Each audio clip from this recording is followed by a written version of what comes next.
You sexy.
Alright guys, what's going on? It's your boy Kieran. I'm back with another one, and today we have the lovely Mrs. Smith with us. Hey guys, what's up? Looking fine as ever.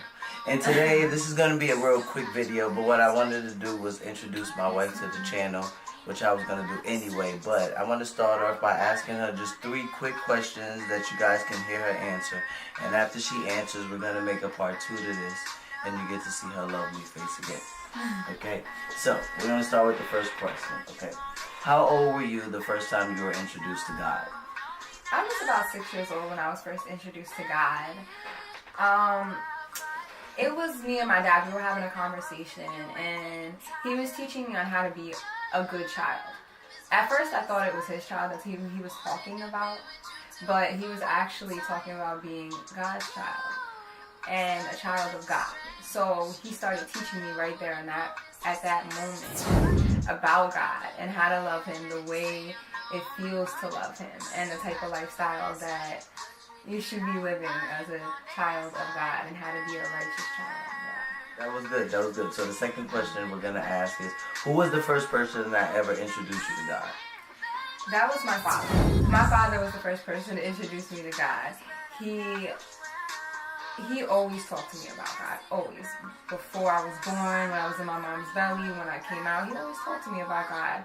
And of course I went to church and stuff like that. I even went to an after-school program where we learned about God and the Bible and stuff like that. And I went to a Greek Orthodox church as well as a Catholic church during the week and throughout my life.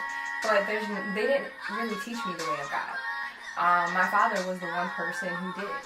He taught me the right way, and there's only one way to really believe in God. Awesome. So having a great father figure helped you in your early years. Mm-hmm. All right, and the final question I want to ask for the channel is, what was the first experience, like the first encounter you ever had with God? Like, how old were you, and what was that encounter like for you? I was 9 years old. There was a lot going on in my life. I just lost my father. I just got out of remission with cancer. I had my first heart attack, and I wound up going into cardiac arrest, which left me into a coma for about 6 months. And I had my first near-death experiences then. In that moment, I knew he was real. Like, I knew it before, but it was so much different then. Like, I had like a connection with him that I never experienced before, and I loved it. Nice. That's awesome. Well, I want to thank you for gracing us with your presence. And guys, I want you guys to stay tuned. You know I'm going to be back with another one, and we will be back with a part 2. So in the meantime, keep loving each other, love God, and keep the questions coming. Yeah. YouTube, what's going on, gang? What is up, guys? It's your boy Kieran, and I am back. Hey guys, listen, I just want to check in with you. I hope and I pray that you guys love that content that me and my wife just recently put out. Hey, we put that content out specifically for you guys. Why? Because God has a plan for you. And I want you guys to see what that looks like with a partner or without one. We're really interested in starting a relationship series here. And we're going to start one for the singles and for the married people. We want you guys to stay tuned. We want you guys to check us out. My wife's going to come to the channel, bring you some different perspectives about what is it like to be a married woman that loves God. What is it like to be a single woman that loves God? Why? Because that's what she was before she married your boy. So I want you guys to stay tuned. I want you to stay fired up. Hey, we're going to be on fire for God when it comes to relationships. And we're going to teach you that God has a plan for your life. Whether you're married, whether you're single, He especially has a plan for you if you're married. He doesn't call you to a boring life. He calls you to great sex. He calls you to fun times. And He calls you to have a great, loving life with Him. So you guys stay tuned. I want you to keep a lookout. When you see us pairing together, that means it's time to get it on. It's time to talk about those relationship things. So you guys stay tuned. Keep asking questions. Keep loving each other. And most of all, love God. Peace, guys.